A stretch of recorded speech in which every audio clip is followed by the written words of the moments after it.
Fala, povo de Deus!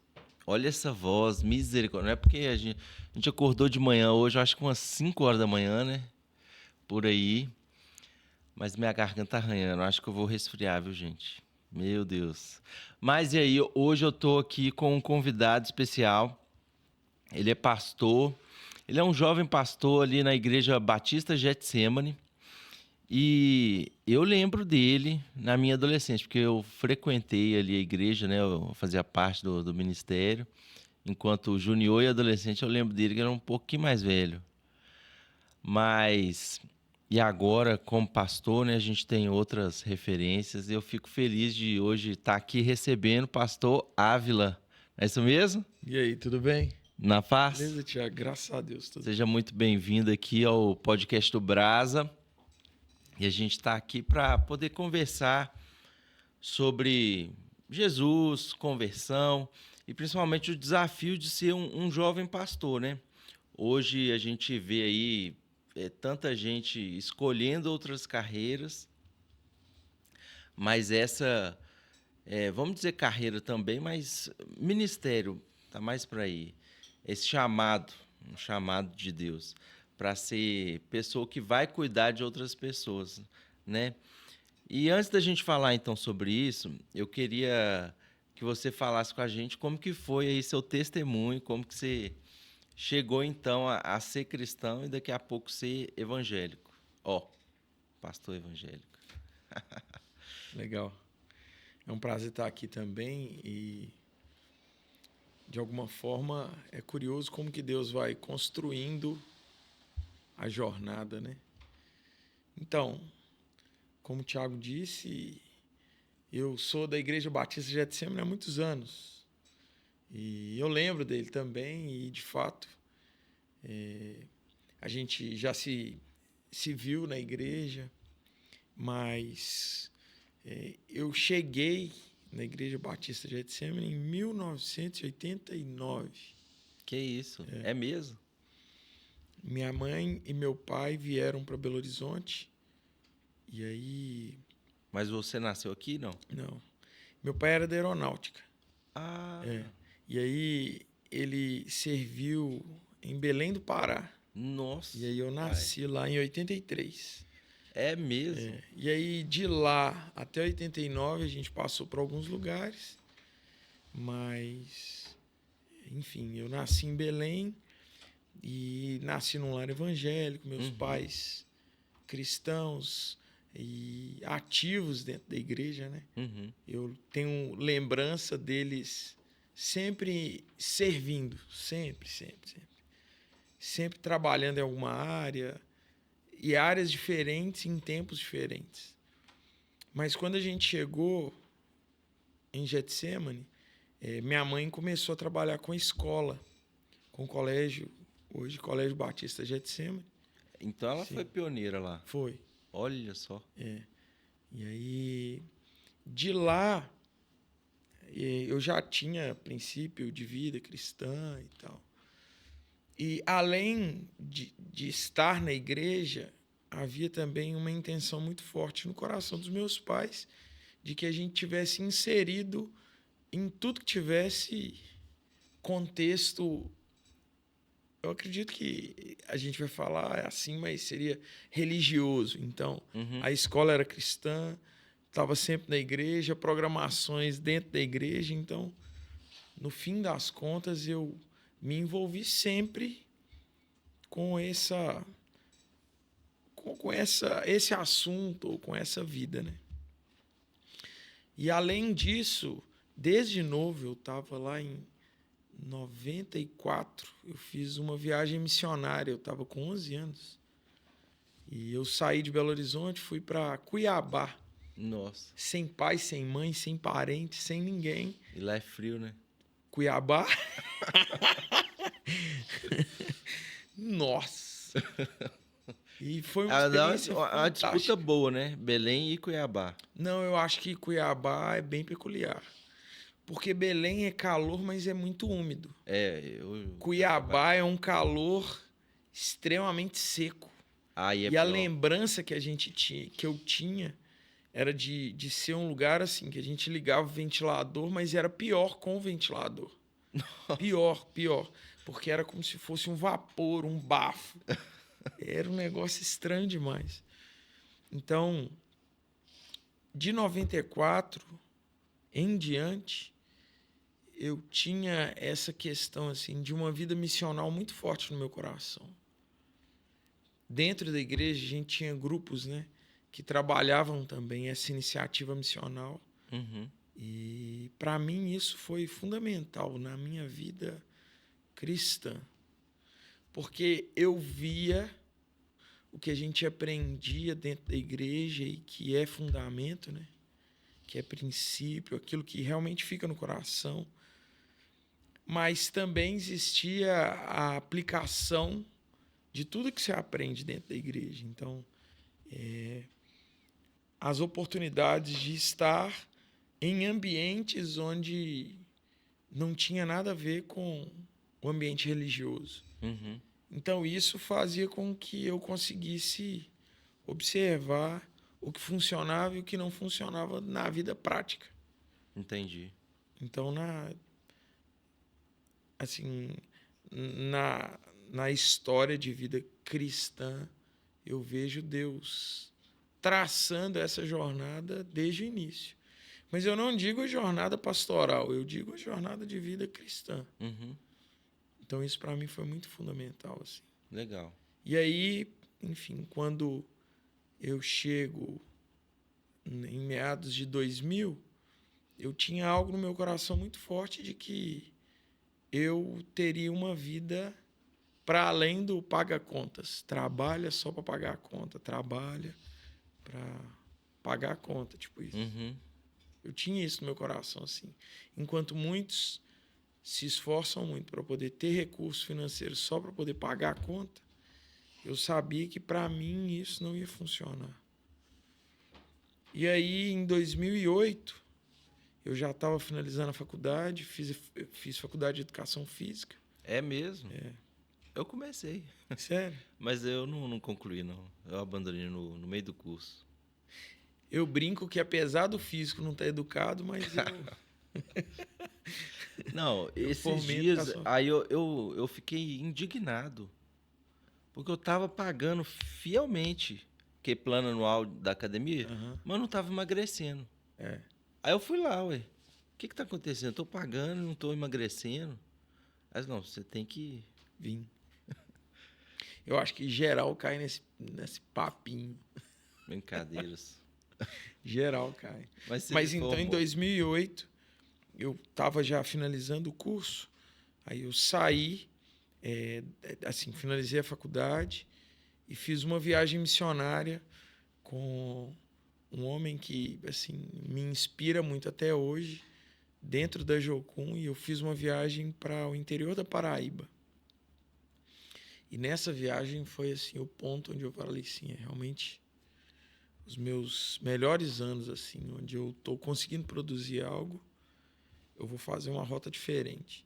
Eu escutei esses dias, assim, dentro de um conselho, dos 19 aos 25, o conselho que o cara deu era que você trabalhe não para ganhar dinheiro, mas para adquirir experiência. Uhum. E esse foi o período em que eu trabalhei, assim, até cerca dos 28. Trabalhei tendo a certeza de que eu não ia ganhar nada. Porque eu fiz essa viagem missionária e em 2009, em janeiro, eu saio daqui com emprego, ganhando um salário relativamente tranquilo, sem custo de vida, porque eu morava com os meus pais e tudo mais, e fui para Recife para fazer um curso missionário, onde eu faria o curso em 6 meses e voltaria para casa. Mas nesse período eu tive certeza de com quem eu ia casar, de onde eu ia morar e o que eu ia fazer. É mesmo? Lá você conheceu? Sim, eu conheci minha esposa, a Daça. Uhum. Nós nos casamos, ela é de Recife, nós nos Ah, casamos olha só. cerca de 2 anos e meio depois. Então eu casei, tive o Judá, meu filho, e nós ficamos até 2020, na pandemia. em missões de tempo integral. Sim. Rodando aqui no Brasil ou Sim. fora também? Então, o nosso trabalho, inicialmente, era em Pernambuco. Então, a gente fazia treinamento e mobilização de jovens em Pernambuco. Só que era um alcance que a gente recebia estrangeiros também. Então, assim, Olha, lá é uma base da Jocum, uma base sim. bilíngue. Então, nós recebíamos muitos estrangeiros, trabalhávamos com eles e, no final das contas, eu entendi que isso era um meio de vida onde eu estaria ali gastando os meus melhores anos de vida em missões. Então, em 2020, a gente volta para Belo Horizonte com o coração ainda apertado, porque nós viemos por conta da pandemia. Sim. Mas o plano Era ficar por lá. Em 2020, estávamos fazendo um curso de liderança lá em Curitiba para voltar para Pernambuco, trabalhar no sertão, na região de Petrolina e Juazeiro, montar um trabalho que a gente iria treinar pessoas para suprir as necessidades de igrejas e iniciativas missionárias da região ali do Vale do Jequitinhonha, que já tinham trabalhos consolidados, mas faltavam obreiros, né? Só que com a pandemia a gente mudou o plano. Entendi. Mas agora vocês estão assim, recarregando essas energias, conceitos e aprimorando. Para retornar? Para retornar? Então, a jornada para a vida pastoral, passa por esse caminho. Entendi. Eu digo que eu sou mais missionário do que pastor. Eu tenho convicção disso. De que é melhor ir atrás da 100ª ovelha. Para muitos, eles preferem as 99, né? Mas eu curto mais. Entendi. Eu curto mais. Mas assim... Mas inclusive Deus até falou, não, ninguém vai ser só um, né? Existem aqui outros 4 ministérios, então... no evangelista, final das então contas, beleza. a gente consegue, Você ensina, concilia então, mais de bom. um.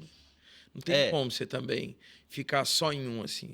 Eu não conheço ninguém que só fica em uma função. Mas hoje eu acho que também não tem jeito, não. Ainda mais se você está inserido num ministério e se for novo ainda, aí, meu filho, você cobra o escanteio, tá lá para cabecear e talvez defender. Para você exercer um só, você tem que estar numa equipe muito boa, né? Você tem que estar num contexto onde os outros conseguem cumprir os papéis que lhe cabem. Eu tenho um conceito, assim, para mim, de que chamado, por exemplo, é um negócio muito certo para mim. Eu não sou chamado para um lugar, para um tipo de pessoa, eu não sou chamado para um público, para mim, pessoalmente. Eu acredito que eu sou chamado para uma coisa, obedecer. Sim. Então, essa obediência, em algum momento, ela vai mudar de lugar, ela vai mudar de estratégia, de função. Justamente. Em momentos oportunos em ao que corpo, eu posso ao lugar. servir? Eu vou servir e eu vou obedecer em lugares e momentos diferentes. Sim. E é interessante porque esse homem que eu conheço é o tio Pedro, não sei se você conhece. Com certeza. Ele é sensacional. Assim, não conheço pessoalmente, mas... E eu te indico, assim. De ouvir falar, já ouvi ministrações, né? Já fui em... Ele é um homem simples. Ele é simples com demais. Palavras simples, mas assim, que tem um alcance incrível. Então, a coisa que mais me chama atenção nele e em pessoas cristãs é a ideia de que a pessoa se mostra o mais humano possível. Ele não tem nada de extraordinário, talvez. Ele não demonstra nada absurdo, não. Talvez ele é humano, falho, cheio de dificuldades. Eu converso com meu filho, converso lá em casa justamente disso, né? De que pra gente não é questão de ausência de falha, é ausência de defeito. É a habilidade de tentar voltar e refazer o caminho, né? Virar e falar assim, não, eu tenho um compromisso com essa jornada e eu vou refazer o que foi uma falha. Mas então, assim, dentro dessa linha, hoje eu estou exercendo o ministério pastoral, eu acredito que por consequência da caminhada, porque você olha em volta, dentro de vários contextos. Eu não sei onde você mora, não sei o seu endereço, mas da sua casa até aqui, quantas igrejas você passou na porta? Isso é um absurdo. O número de obreiros, né? Mas ainda assim, parece que a gente está no meio de um deserto, porque todo mundo precisa de ser discipulado e está carente disso. Uhum. Dificilmente você encontra alguém que fala assim, não, eu fui discipulado por alguém, fui acompanhado, pastoreado de maneira efetiva. Você foi? Você teve alguém que te abraçou e te cuidou direitinho? Cara, na minha adolescência eu tive. Agora a gente tem um acompanhamento e tal. Glória a Deus por isso, né? Pelos nossos pastores, mas realmente é difícil porque a gente percebe que tem tanta gente que não tem. E aí você fala, meu Deus, vai lá cuidar. Deixa aqui que uma hora, né, a gente marca alguma coisa e tal, porque E esse marca alguma coisa, um lero-lero, né? Não, vamos marcar. Vamos você lá, vê uma pessoa no shopping há muito tempo que você não viu. Cara, que saudade de você. E realmente, vão marcar, vão. Lero-lero. Quando? Nunca. Mas a gente vê essa dificuldade. É o que Jesus falou, né? Tem muito trabalho, a seara é grande, mas tem pouca gente para trabalhar. É difícil, é difícil. Eu acho bem... Mas também tem aquele negócio, né? Jesus, ele, dentre as orientações que ele dá para que a gente ore pelo corpo, rogue. Ah, sim. Não é só assim, ore, rogue. Para que o dono da seara envie trabalhadores. Então, assim, de fato. E sabe de uma coisa? A gente às vezes acha que a gente é maioria. Dependendo da bolha que você fica, você tem uma sensação de que o pessoal que você vive, você convive, é maioria. E a gente não é. O cristão não é maioria em lugar nenhum. E pode ser um número fictício. Ah, nós temos, sei lá, 30%, 40% de cristãos no Brasil. É um número expressivo, mas se você for ver a realidade do que a gente encara, quantos de nós vive os princípios de fato? Então, assim, a gente não é minoria, a gente, de fato, é perseguido por aquilo que acredita quando a gente aplica, né? Se você for virar e falar assim, não, eu vou fazer um podcast cristão. Se você for analisar, tem vários, tem muitos. Uhum. Mas o alcance, querendo ou não, fica limitado a quem procura esse tipo de conteúdo. Então, assim, essa ideia de ser pastoreado é um desafio para mim ser. Né? Porque eu vou ter que me submeter a alguém, vou ter que me colocar, né? Assim, à disposição de ouvir essa pessoa, de aplicar o que eu estou ouvindo e tal. E eu ultimamente tenho percebido, principalmente com os liderados, que tem esse outro lado aí também, deixar ser cuidado. Porque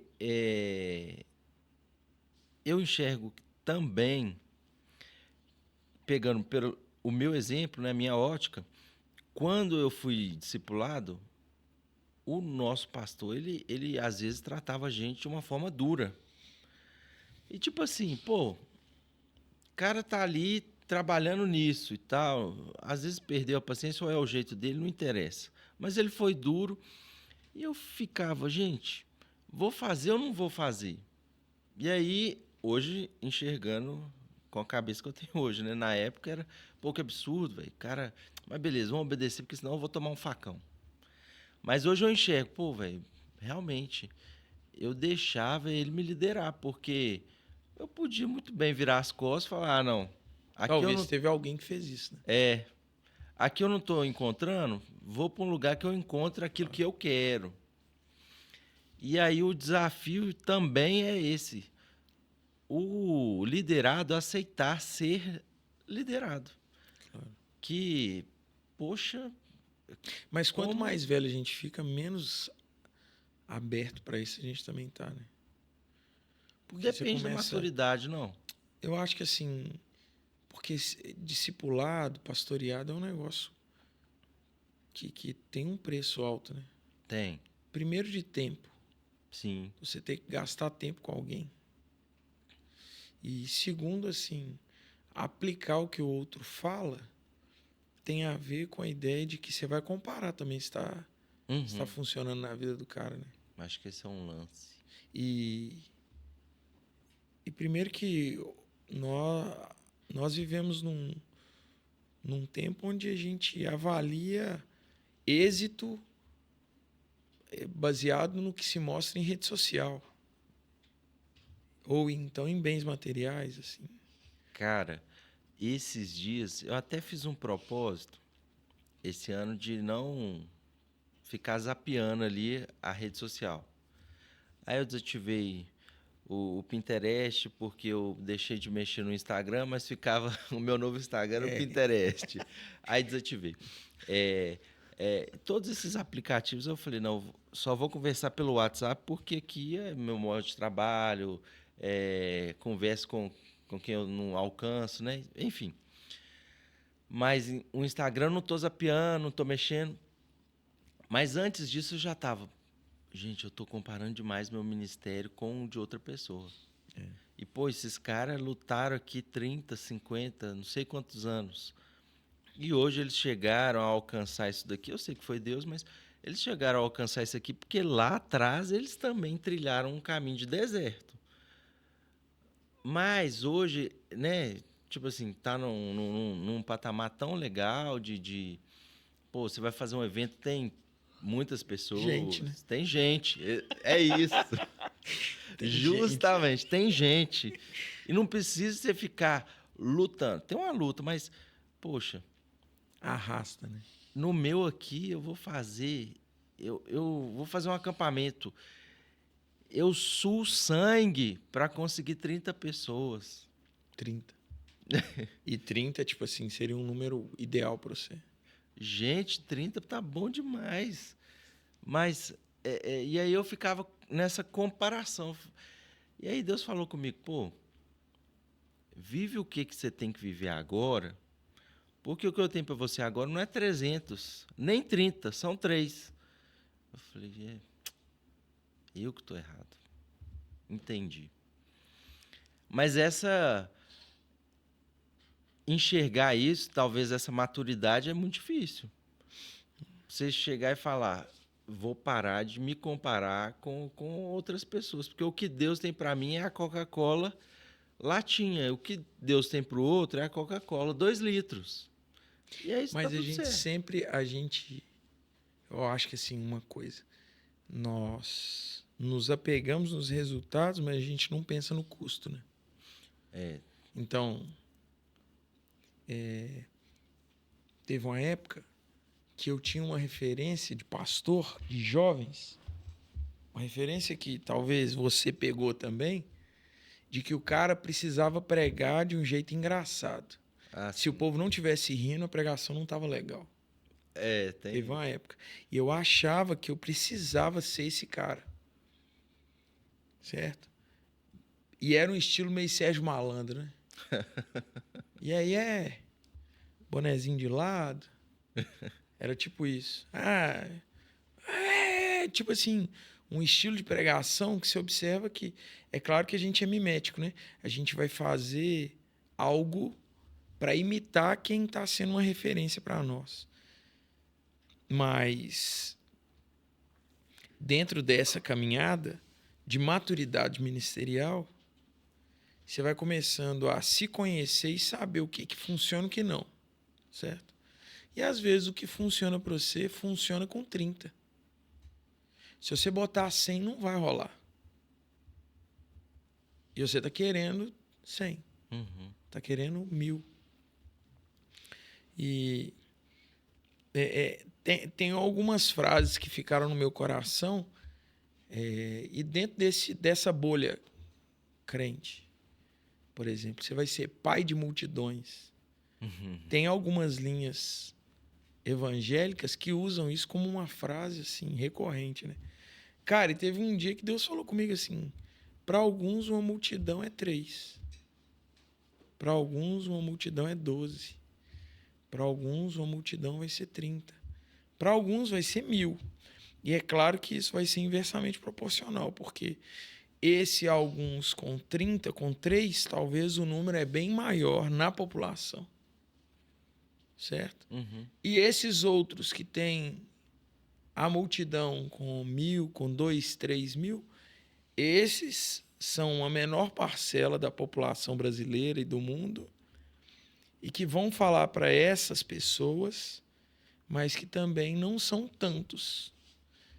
E hoje o podcast, essas estruturas que nós temos hoje no nosso tempo, facilita muito, porque talvez vai ter gente que está te seguindo justamente pelo conteúdo que você produz. Entendi. E que gosta do seu estilo, gosta do seu tom de voz, da sua voz rouquinha, que parece que está gripando. E a pessoa vai se identificar com você. Por exemplo, eu me identifico muito com esse cara, o tio Pedro.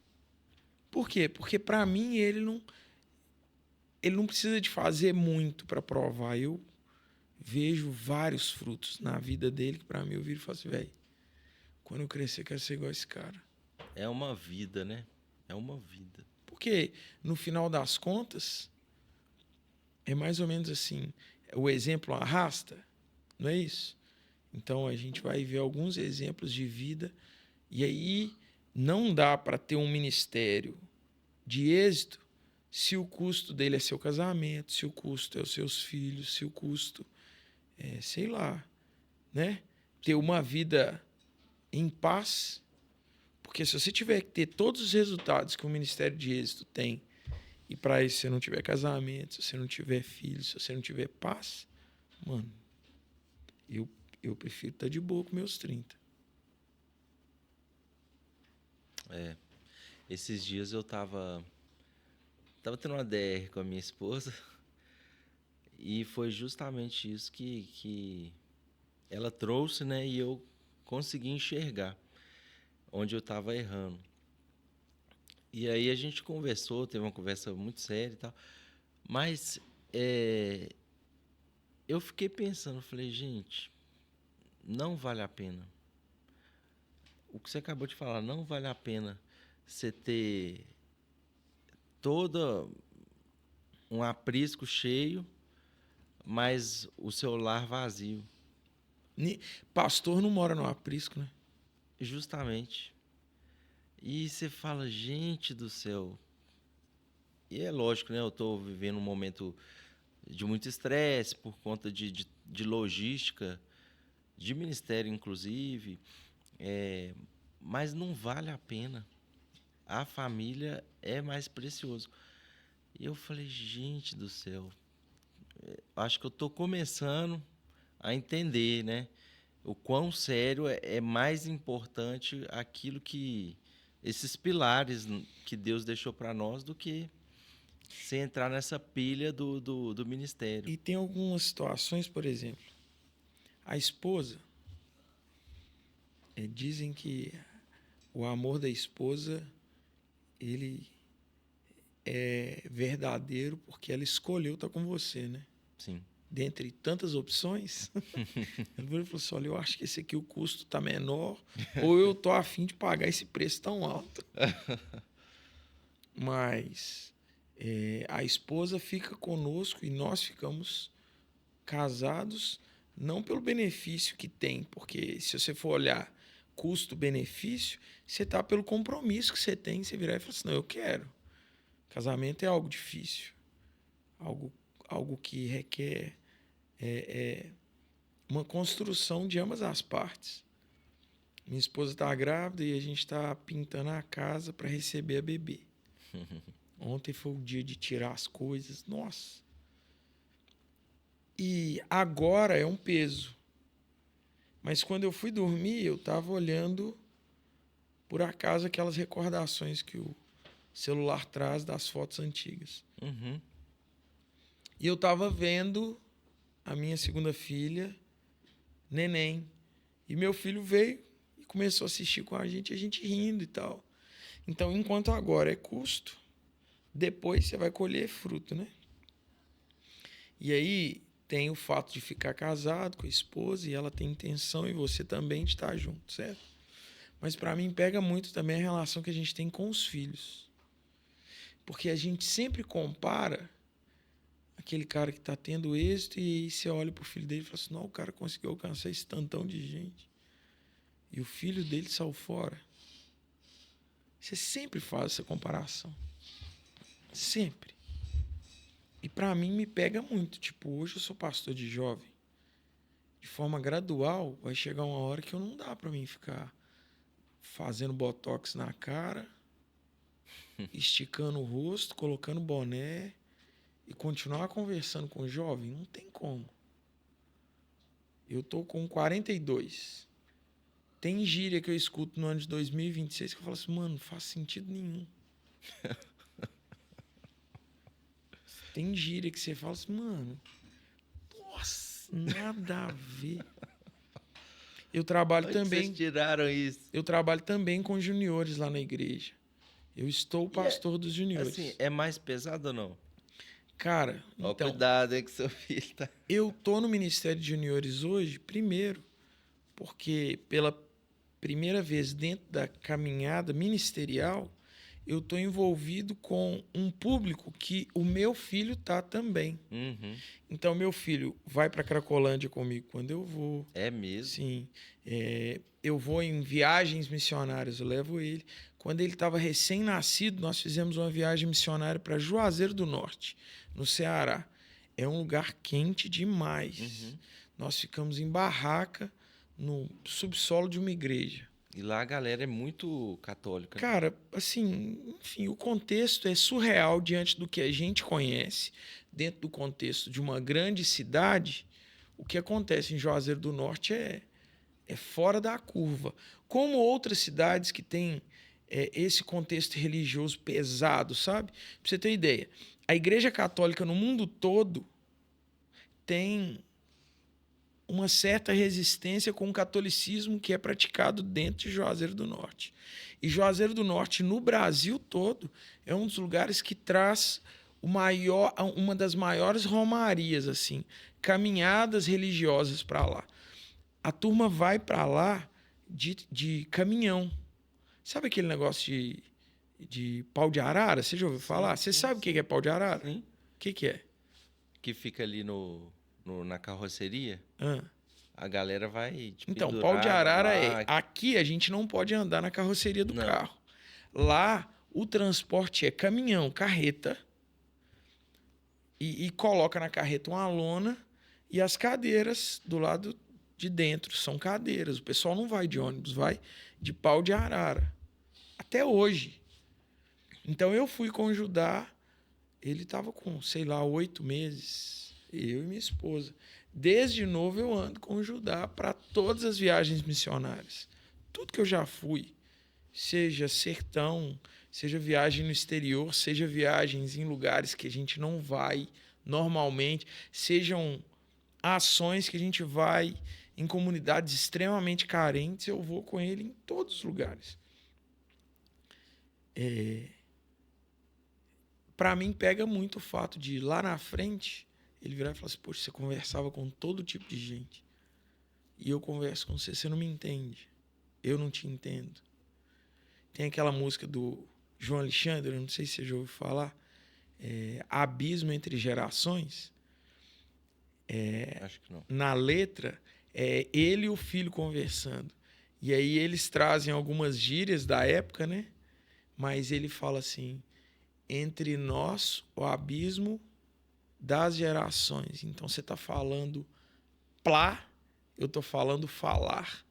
Eu uso palavras que eu e você não casa, não se comunica. Então estar nos juniores, para mim, é como se eu ainda me mantenho em um universo que eu consigo conversar com meu filho. Então isso é ótimo. Mas aí tem a gíria, 6'7". É um negócio que o menino fica assim, 6'7". E eu não sei o que é. E ele, Pra mesmo mim, o cara isso me é novidade. explicando, né? Mas então, assim, o que pega? Chega uma hora que você, naturalmente, você vai mudar de público, porque você vai ter uma outra linguagem. E aí você está conversando com todo mundo, mas você não conversa com quem te acompanhou desde novo.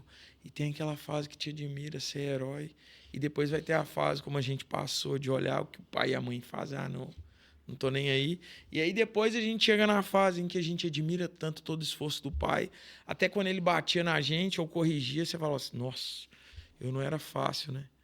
Então, passando por essas situações, eu vejo que o pastorear, assim, a vida pastoral, o maior desafio é você pastorear sua casa, sua família. Porque, tipo, no final das contas, você vai alcançar geral e aí? E aí, perder a casa não vale a pena. É um custo que não... Se eu tiver que fazer tudo lá fora e lá na frente virar e falar assim, ah, não, a semente foi plantada no coração do meu filho, mas ele pode fazer o que ele quiser. Ainda que ele ande por caminhos tortuosos, porque não existe nenhuma garantia de que eu vou ensinar no caminho e que ele vai seguir o caminho 100%. Ele é orgânico e ele tem toda a condição de escolher, né? Mas me pega muito a ideia de que eu vou fazer tudo pelos outros. Vou ser legal com todo mundo. Assim, eu já tenho conversado com ele que com os outros eu posso ser legal, mas com ele eu não vou ser o legalzão. Eu preciso de puxar a orelha, eu preciso de ser firme. Não é pai, né? Eu não posso ser só o amigo, não. Eu preciso de ser o cara que vou cortar, vou limitar. Talvez eu vou errar no excesso, mas até na reação. Mas aí eu volto, refaço.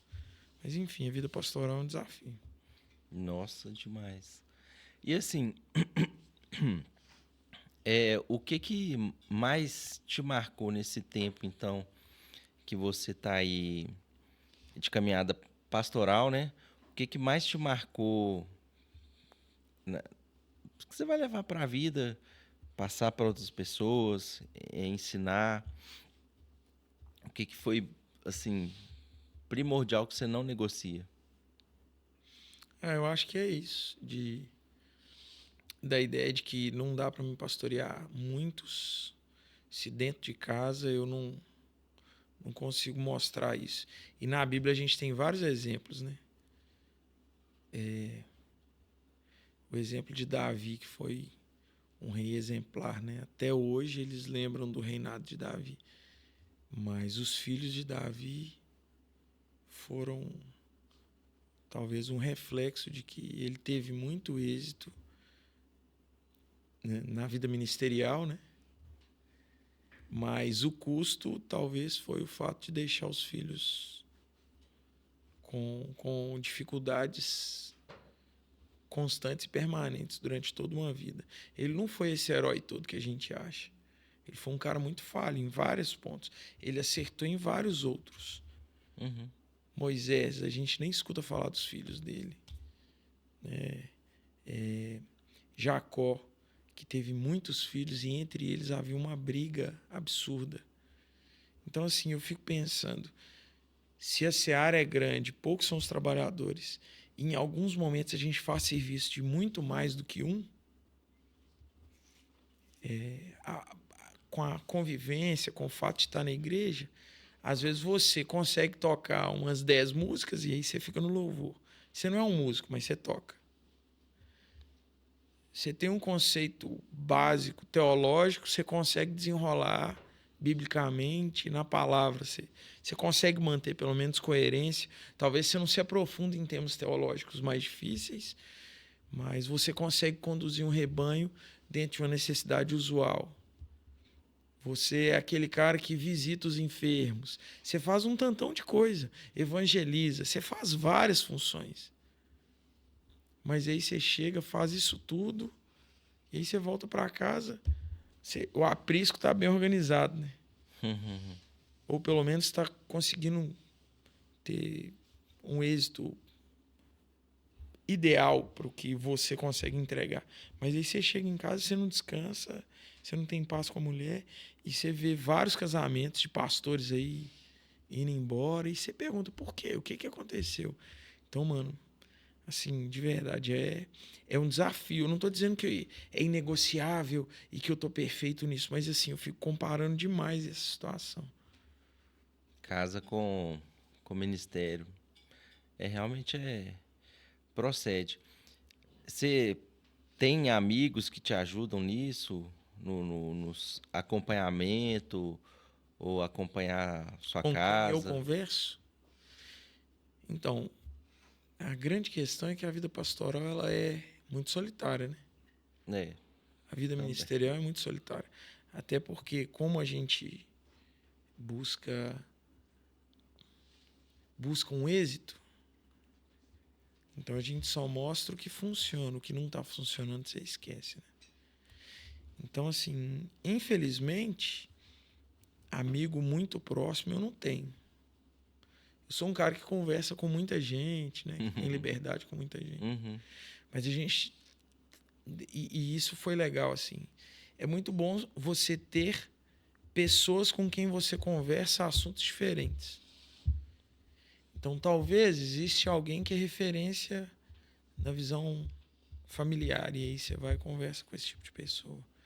Você tem um problema ministerial, e aí você conversa com outras pessoas. Eu acredito que é curioso, mas eu vejo Deus colocando pessoas em momentos diferentes na nossa vida. Não uma pessoa ou algumas pessoas que você caminha direto, mas existem alguns que dentro da caminhada a gente consegue dividir o fardo. Isso é legal. E teve um momento que eu estava junto com um grupo de pessoas. E foi muito bom. Hoje eu já não tenho tantas. Mas assim, eu sempre procuro esvaziar assim, a carga. E dentro da Jocum isso é muito legal. Porque a gente tem um discipulado individual, né? Ah, tá. E tipo, houve um momento em que ou semanalmente ou quinzenalmente havia um momento em que eu trocava ideia com uma pessoa. Eu falava assim, velho, tá pegando isso. Mas essa pessoa você conhecia? Conhecia, conversava. Hoje eu já não tenho contato com ela. Mas assim, isso me fez entender essa necessidade de compartilhar o que deve compartilhar e o que não. Uhum. Entendeu? Então, assim, é muito importante você ter amigos, mas assim, é difícil hoje em dia você ter alguém com quem você confia e se abre 100%, né? Por isso que tem tanta gente pagando psicólogo, né? É. Então você paga o tempo do cara para te ouvir, para você descarregar e tal. E eu acho legal. Existem momentos na minha caminhada em que eu uso esse recurso, porque é muito bom. É necessário, assim. A gente não consegue carregar tudo sozinho, né? E esse descarregar é necessário e importante. Mas lá vocês faziam, na Jocum, vocês faziam esse discipulado, essa conversa e era programado? Assim, em um momento, sim. Ou dependendo do caso, sim. Não tem? Você não... Vocês tinham um livre acesso, né? Claro. Eu não sei se você faz isso, mas eu tenho pessoas que eu tô caminhando semanalmente. Então, tipo, eu percebi que não dá pra você discipular mais de 12. Imagina, que pretensão. E tem um lance, por exemplo. Você falou assim, eu parei de desafiar, né? Porque eu tô comparando meu ministério. A gente sempre vai comparar em um nível desigual, só que negativo, né? E se tem alguém que a gente tem que comparar é Jesus Cristo. Ah, com certeza. Então, se esse é o padrão, 12 é o máximo. Não, mas aí a pessoa vai falar assim, obras maiores eu farei, então eu vou pegar rapaz, mais. eu quero conhecer esse aí. Discipulando? Aí o cara vai usar outro nome, né? Mentoreando. Ah, é. Mas assim, eu fico vendo assim, você vai discipular alguém constante, você vai dar suas impressões sobre a caminhada da pessoa. Eu tenho alguns com quem eu converso e para mim tá legal. E até o momento que a pessoa também entender que tá legal para ela, tá ótimo. Não são muitos, mas tem custo, né? Você tem que estar direto naquele momento. E na maior parte das vezes, quando o discipulado vai chegando num ponto, assim, vai avançando, você observa que a pessoa está voltando pelos mesmos problemas. E normalmente a gente vai ficar sem paciência com isso. Ah, é. E curiosamente, tem vários pontos em que a gente também está patinando há muito tempo. E a gente não leva isso em conta. Tipo Pedro. Imagina, velho. Nos 48 do segundo tempo, o cara vai lá e arranca a orelha do Malco. E chega os acréscimos, ele nega. Tipo assim, eu tô falando do discipulado do momento ali, em que tava ainda full time. Então, que pretensão é a nossa de que, tipo, tudo que a gente fala vai funcionar? Você tá com um filho, quantas vezes você repete pro menino a mesma coisa? E uma boa parte daquilo que você tá repetindo para ele parar ou começar a fazer, você também não faz. Ou você também tem preguiça disso. A gente brincava lá em casa que a nossa máquina de lavar a louça fez 11 anos, né? Então, agora tá começando a funcionar e tá indo bem. E é uma furada, porque não funciona 100%. Então, eu acho que, assim, se for analisar um dos grandes desafios da vida ministerial, pastoral, eu acho que tem uma palavra que é expectativa. E a expectativa em várias áreas. Uma delas, talvez, financeira. Uma delas é êxito, né? Ter alguém que vira para você e fala assim, puxa, quem que não gostaria de alguém, tipo, um Josué, por perto, que vira e fala assim, mano, o que você falar para mim é lei. Mas aí eu volto, né? Você tem coragem de virar para alguém e falar assim, então, sejam meus imitadores como eu sou de Cristo? Então, são dois lados de uma mesma moeda, né? Você querer que alguém te siga, mas a ponto de você virar e falar assim, olha, pode me seguir 100% porque você vai pro céu. Eu sei do meu destino, do meu chamado, da minha direção. Se você me seguir, vai dar bom. Cola comigo que você se dá bem, né? Anda comigo no recreio. Mas você se preparou também, além desse campo missionário, com seminário? Como que você estudou aí para chegar Cara, no conhecimento, né? Essa mano, parte de de conhecimento. verdade, assim, um dos pontos altos, e eu faço propaganda disso demais, um seminário teológico é ideal para qualquer crente, para qualquer cristão. Não precisa nem de ser pastor, né? Não, só faz. Até porque a exigência de um seminário teológico, em alguns, nem é muito grande, né? Existem seminários teológicos sérios, onde você precisa de fazer prova, né? Você precisa de fato, mostrar o que você está sabendo, como se fosse, de fato, uma vida acadêmica. Mas existem seminários teológicos mais básicos. Mas como é importante você também procurar aqueles que são sérios, né? Não é fazer só um cursinho de porta aberta, não. Procure um que é sério. Eu fiz um seminário teológico Koinonia, lá da Igreja Batista de Getsemane. E ele tem algumas vantagens. A grande vantagem dele é porque ele tem uma teologia aberta, uma teologia livre. Ele não define por linha teológica ou ele não define por denominação. Ele não é um denominacional, como alguns são, né? Onde você só vai ver um prisma da teologia. Então, o seminário teológico, para mim, foi um diferencial porque eu vi a Bíblia diferente. E fazer a leitura bíblica, como para nós é uma disciplina espiritual, né? Sim. Dentro delas, né? Leitura bíblica, oração, jejum, vida piedosa, são disciplinas espirituais. Mas a leitura bíblica que você faz depois de passar por um seminário teológico é diferente, porque você se preocupa para além do versículo, para além do capítulo. E isso é muito legal. Você vê o contexto do porquê que está escrito daquele jeito, qual tipo de linguagem. Você vai ampliar a sua visão. Se é uma linguagem mais romântica, poética, se é uma linguagem literal, se aquilo que está escrito é uma parábola, é uma história, ou é uma história. Então, assim, para a gente enriquece muito. aplicar isso até na educação dos filhos é diferente do que antes. A gente tinha ideia de que eu precisava decorar versículo para saber. Caixinha de promessa, eu vou tirar e minha vida vai ficar definida naquele versículo. Só que, curiosamente, ali só tem coisa boa, né? Você não tira nenhum assim, sei lá, como às vezes você abre a Bíblia assim do nada e tem lá, eu vou te fulminar. E você, Mas o Mas seminário teológico, para mim, foi. até veio aqui o Betão, ele até ajudou a implementar esse seminário, né? E ele me indicou um caminho e falou, ó, você pode fazer esse caminho aqui, mas o importante é você fazer esse seminário. Por quê? Não é nem pelo seu pastoreado, é para você como cristão. Claro. Isso vai te abrir uma visão, um entendimento. E aí eu falei, não, beleza, eu vou fazer.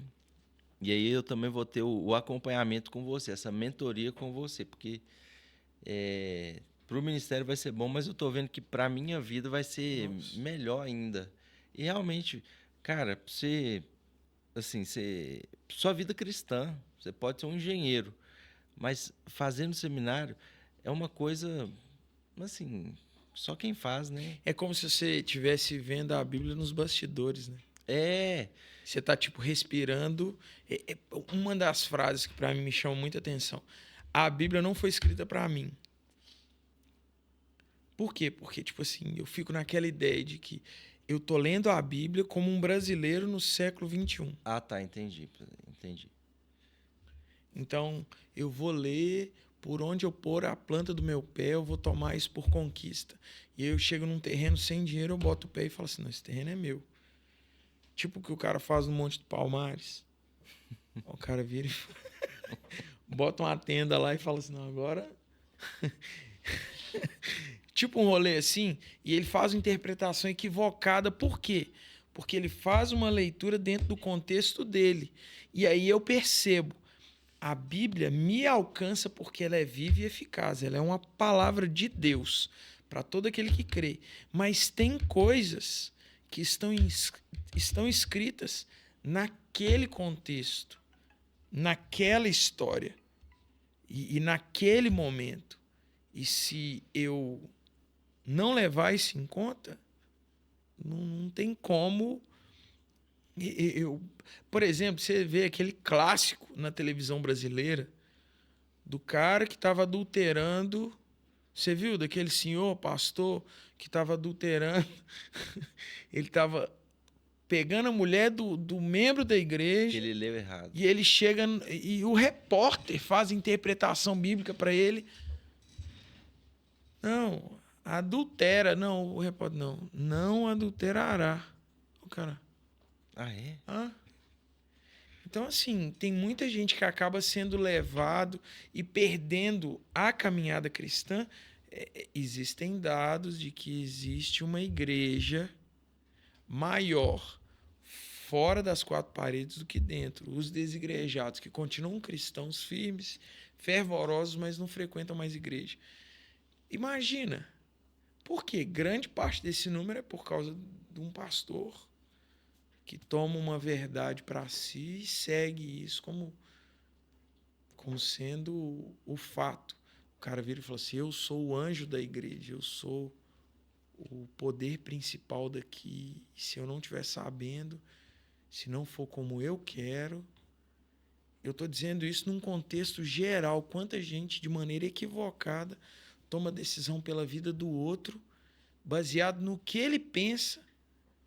E ele fala assim, não, mas Deus me colocou aqui, você tem que me obedecer, mano.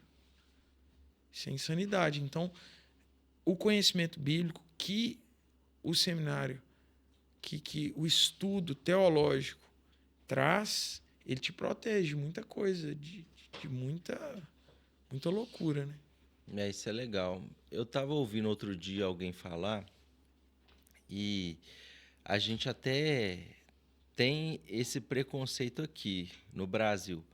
Mas aí essa pessoa estava explicando que fora daqui, o coach, ele é mais valorizado. Por quê? Porque ele não fica tomando decisões pela pessoa. ele encaminha a pessoa, mas, tipo assim, não é encaminhar, ele ajuda, melhor assim, ele ajuda a pessoa a enxergar que ela é capaz de fazer o que deve ser feito ou o que ela está querendo, enfim. E aí fez essa comparação com a gente na igreja, para a gente literalmente tomar cuidado para não ser essa pessoa que toma a decisão pelo outro, mas sim cumprir o papel bíblico de você tem o Espírito Santo, você consegue discernir, ou você é capaz por causa dele, que habita em você. E aí fazer a pessoa, tipo assim, abrir, né? Essa mente, essa visão. E aí eu vejo que literalmente o seminário é importante para nos ajudar nisso. Não, eu tenho o Espírito Santo, eu não preciso. É bom, eu acho legal essa questão de honra e tal e tudo mais, mas eu não preciso de que o pastor vai lá orar pela minha família, porque eu não Não. posso. Então, Olha só que curioso. Dentro de alguns contextos, uma das coisas que eu penso, o ego é um negócio desgraçado. Eu não estou falando a ideia de que o ego é ruim, mas quando você alcança alguma coisa e você se vê ofendido porque você está sendo prejudicado, porque outra pessoa está sendo valorizada, tipo isso, você sentiu que você tem que ter evidência. Se o outro tiver, você está mal. Isso é terrível. Então, é essa grande questão. O cara chega no gabinete e ele fala assim, pastor, eu preciso de você demais. Na hora eu falo assim, mano, você precisa de Deus, você precisa de Jesus. Misericórdia de eu tomar esse lugar. Eu não tenho energia para conseguir dividir isso com uma pessoa desse jeito. Não tem como. Quem precisa de mim são meus filhos e minha esposa. De fato. Agora, os outros eu posso ajudar na caminhada. E aí tá à disposição, né? Tem gente que talvez vai virar e falar assim, não, eu quero ser essa pessoa para você. Talvez tem gente que tem essa habilidade. Mas eu prefiro não tomar esse lugar, porque se eu chego nesse lugar de ser o salvador do outro, aumenta a chance de eu me frustrar, porque em algum momento o cara não vai me valorizar. Ponto. Então eu me protejo. É. E segundo, em algum momento o cara vai querer uma coisa que eu não consigo entregar. Não tem jeito. E talvez ele vai exigir isso. E tem funções em que o cara vai achar que você é funcionário, empregado. Não é isso? Então, tipo assim. eu acho que as duas são ruins. Porque ou ele vai achar que você é um funcionário, ou ele vai achar que você é Jesus. E as duas estão erradas. Nenhuma das duas você consegue suprir, não. Então, olha só que legal. O neném nasce. E aí chega um momento que ele começa a andar, naturalmente. Isso é fantástico, porque na hora que ele tá mais pesado para você poder carregar, ele começa a andar. Então isso é ótimo. E aí você vai ter dificuldade. Só que a gente às vezes quer manter. Existem pessoas que querem manter os outros dependentes da minha opinião. Isso é terrível. Terrível. Agora, tem situações em que por honra você vai falar assim, e aí? O que você acha? Por exemplo, eu perguntei, para minha liderança eu posso vir? Mas não porque eu tô carente de saber a aprovação, não. É também para poder dizer assim, olha, eu tô indo responder algo que eu estou nessa função porque você entendeu que eu tô apto para isso.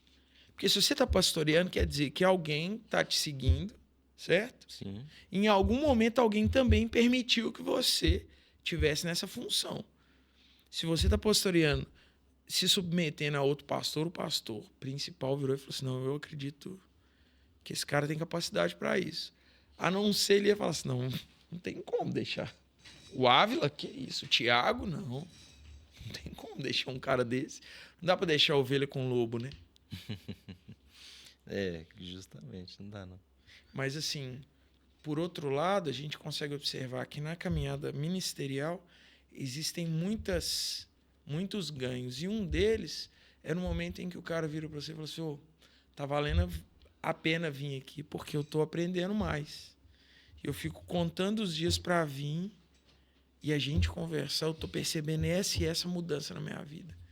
Então, eu também não sou esse que vira e fala assim, nossa, ministério é muito difícil. Por exemplo, enquanto missionário, você também é da época que o missionário vinha trazer testemunho na igreja falando assim, meu Deus, irmão, eu tive que comer 32 cabeças de macaco no meu ministério e é muito difícil. Tá vendo essa cicatriz aqui, ó? Eu tava buscando um menino que tava afogando no rio. Eu não acho isso, assim, para mim, se eu entendo que eu vou seguir esse ministério e eu tenho a opção de deixar de segui-lo, eu tenho a opção de sair do pastorado, eu tenho a opção de deixar de ser missionário, eu tenho essa opção, sim ou não? É difícil, não quero. Mas se eu tô escolhendo estar aqui, eu sei que é o meu chamado, eu não vou botar o peso no colo do outro. Uhum. O fardo deve ser dividido, eu não tenho que jogar o fardo no outro. Uhum. Eu não acho isso. Então, assim, eu tô grato, eu sou grato por aqueles que entendem que eu tô sendo capaz de exercer o que eu tô fazendo. E você precisa de ver Jesus nessa história também. Ele vai falar assim, não, Jesus me conduziu até aqui, se eu tô fazendo é porque ele tá permitindo. Porque ele vê em mim a capacidade de servi-lo nisso. Porque até para servir você tem que ter capacidade, né? É, com certeza. E tudo aponta para ele mesmo. No final das contas é isso. Se você não estiver enxergando, tá errado, né? Ah, é. É. Cara, nosso horário já tá acabando. Mas eu queria, pra gente finalizar, só pedir pra você. Se o conselho fosse bom, a gente não dava, né? A gente vendia. Mas falar pra galera que tá querendo seguir esse caminho de pastor, obedecer esse chamado. Dá uma dica aí pra galera que tá iniciando nesse mundo, nesse chamado agora. É difícil dar uma dica, né? Pega aí 2 xícaras de É. farinha. Assim, eu não sei se funciona para outro, mas para mim, eu tive pessoas em quem eu me inspirei. Isso é muito bom. Mas pessoas reais. Tenha pessoas que você consegue se aproximar e que ela também está aberta para isso. Porque se você escolhe pessoas desse jeito, você vai conseguir ter uma expectativa real do que funciona e não. Não dá para você se inspirar num cara do outro lado da tela. 100% não.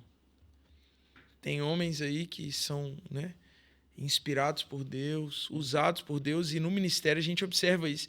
O dia que você está mais vazio, assim, mais se achando o péssimo, no final alguém vira e fala assim, nossa, eu fui ministrado por você. Isso acontece ou não acontece? Acontece. Louco. Mas na caminhada tenha pessoas com quem você consegue dividir as suas dúvidas, falhas, dificuldades. Alegre-se quando você está sendo disciplinado, eu acho que isso é fantástico. Tipo assim, quando você está sendo disciplinado, se alegre nisso. Porque, tipo, quando você é disciplinado, quer dizer que o outro está querendo pagar o preço de cuidar de você, de podar, de ajustar, de aumentar ou diminuir o volume, né? Não, essa intensidade tá demais. Isso é excelente, só que a gente não tem prazer nisso, normalmente não. Procure pessoas reais, procure um seminário teológico sério, busque entender e conhecer a Bíblia de um jeito real e prático. Eu acho que isso é muito bom. E se você conseguir encontrar uma pessoa que aplica princípios bíblicos na vida cotidiana, isso é melhor ainda. Aplicar princípio bíblico na pregação, você consegue achar técnicas no YouTube de fazer isso. Agora, aplicar princípios bíblicos na vida real, isso é um grande desafio. Eu estava comprando um negócio no sacolão essa semana. E aí, na hora de guardar as coisas no carro, meu filho falou assim, ô pai, você pagou o morango? Não. Ah, vou lá voltar para pagar, né? Porque ele voltou lá, foi pagar e o cara falou assim, só porque você voltou para pagar, eu vou te dar mais uma bandeja de morango. Ele voltou para casa feliz contando para a mãe, mãe, olha, o cara me deu só porque eu fui honesto. Então, pensa, o impacto no coração e na mente dele de que ser honesto também traz benefício. E ele viu na prática isso. Então, assim, quando você aplica princípios bíblicos claros na vida real, isso é fantástico. E quando você enxerga isso na vida do outro, em coisas simples, isso impacta a sua vida e o seu ministério. E, para mim, isso é muito bom. Muito legal. Glória a Deus. Ô, pastorzão, glória a Deus pela sua vida. Obrigado por você ter vindo. E foi um momento muito edificante aqui, né, na nossa conversa. Se Deus quiser, nós vamos marcar outros aí Ó, para falar legal. das missões agora, Bora. né? Legal. Que eu fiquei interessado. Mas, gente, você que nos acompanhou até aqui, glória a Deus, bênção demais. E você foi abençoado, compartilha aí com outros irmãos, com o pessoal da sua igreja, compartilha com o pessoal da sua família. Mas o importante é você abençoar quem está te abençoando. E daqui a pouco a gente se vê outra vez. Em nome de Jesus. Até a próxima. Beijo e tchau.